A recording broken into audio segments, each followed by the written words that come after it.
कि मेरा ना पवन सिंह से कोई लेना देना है। आप लोग उसका इंटरव्यू सुनो। उसने इंटरव्यू में साफ बोल रहा था कि हम अपनी गर्दन कटा देंगे, चाहे जो हो, मराठी नहीं बोलेंगे। और दूसरी बात, वो कोई पॉलिटिशियन नहीं है, वो एक कलाकार है, एक संगीतकार है।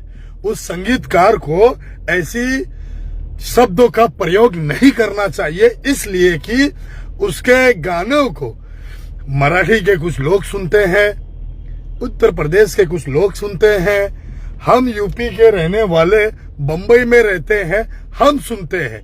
निरहू ने कुछ बात बोली थी, ये मराठी नहीं बोलूंगा, तो निरहू इससे पहले क्या था?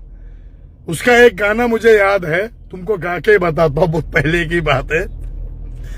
निरहू अहे हमार पतोइया सटल रहे। फिर एक पॉलिटिक्स में आने से पहले, जौन के हु किया नहीं करे के बताऊ भाई, नेताजी जगह जगह पे बिजली के खंभा गाड़ाऊ, नेताजी, ये सब गाना था उनका और ये सब सुनता था। लेकिन ये एक्टर लोग अगर धर्म, जाति वाति या अगर प्रांत की लैंग्वेज, भाषा, इसके ऊपर गलत टिप्पणी करे तो उसका गलत परिणाम होता है। इंसान को फर्क गिरता है, नए यूथ को फर्क गिरता है। मुझे जिन्होंने भी ट्रोल किया, मुझे जिन्होंने भी कमेंट किया, मुझे इनसे कोई आपत्ति नहीं, क्योंकि मुझे कोई फर्क गिरता नहीं। एक्चुअल मुझे कोई फर्क गिरता नहीं। ओके,